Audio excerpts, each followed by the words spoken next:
We have had some very good discussions with Russia. I spoke with President Putin, and we're going to try and bring this to a close. It's something that you want and that he wants. We have to negotiate a deal. It's an honor to have you here. Thank you very much for coming. We're going to sign the agreement at the conference in the East Room in a little while, right after lunch. And we'll be having lunch together. We're also discussing some other things. And we appreciate everybody being here. It's somewhat of an exciting moment, but the really exciting moment is when we when they stop the shooting and we end up with a deal. And I think we're fairly close to getting that, and an honor to have you. And please, I'd like to say something. Yeah, thanks so much, Mr. President. Thank you for the invitation. And really, I hope that this first document will be a first step to real security guarantees for Ukraine. And I really count on your strong position to stop Putin. And you said that enough with the war. I think that is very important, Ben, to say these words to Putin at the very beginning of war, because he is a killer and terrorist. But I hope that together we can stop him.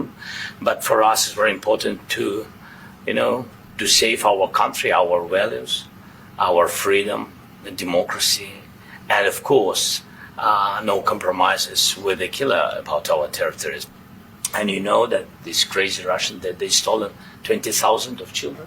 I wanted to share with you some images, how even during the war there are rules. Everybody knows there are rules during the war. So these guys, they don't have any rules. You see that 50, 60 kilograms left, and a lot of such things.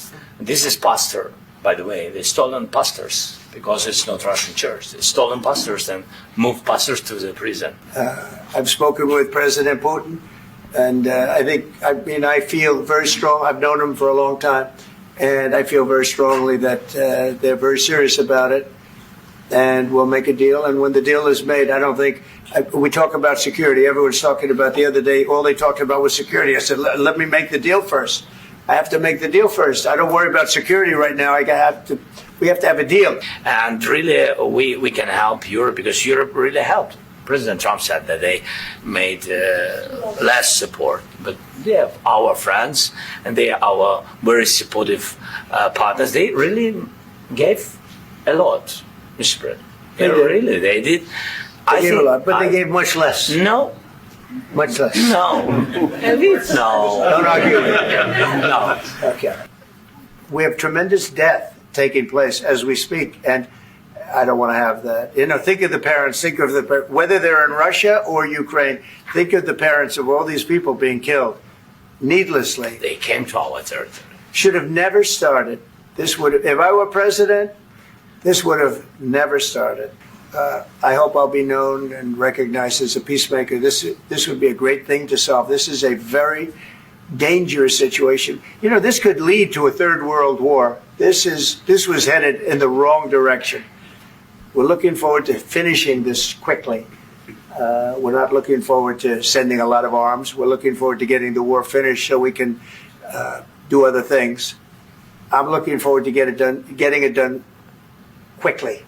Very quickly. I think it's just beautiful. So I have more serious things than answer on such questions. I will answer on more serious questions if I can. Yeah. So please, about security guarantees and about just ceasefire. We can't just speak about ceasefire and speak and speak. It will not work. Just ceasefire will never work, because I'm like a president. I have this experience, and not only me. Ukraine before my presidency, from the 2014, Putin broken 25 times, because his soldiers afraid, Putin's soldiers afraid of our soldiers when we're strong enough. If we are not strong enough, if we are empty, if our storage is empty, we can't defend our land.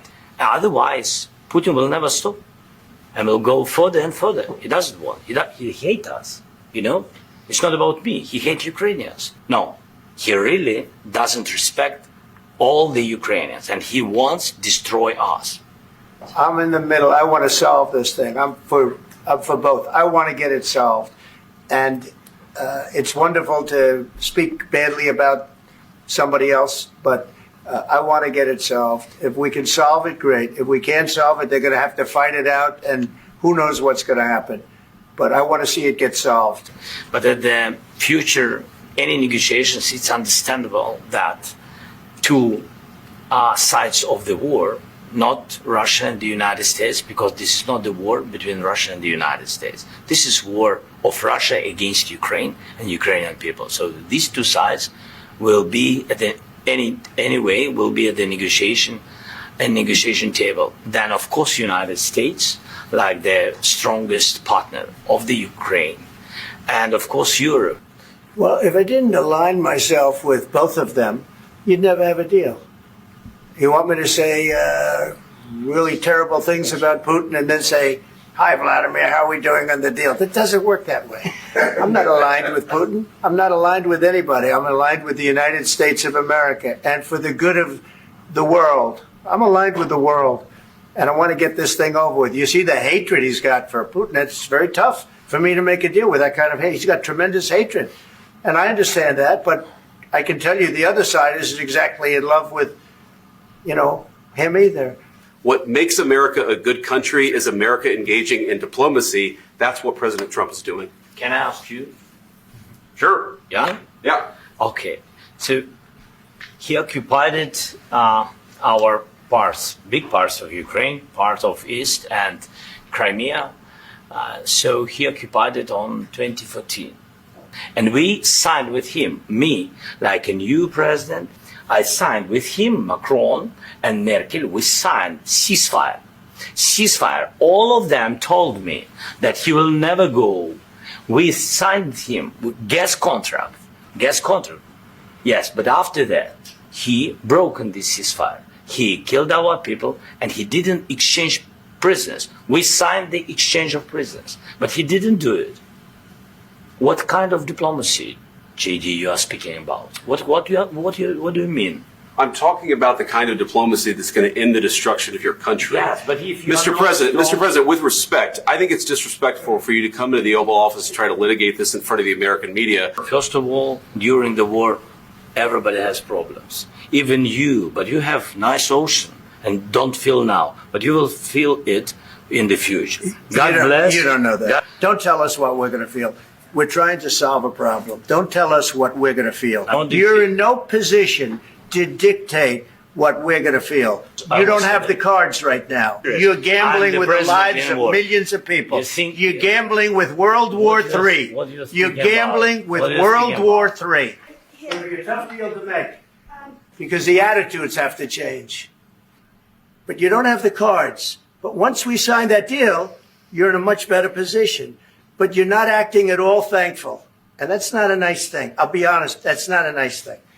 All right, I think we've seen enough. What do you think?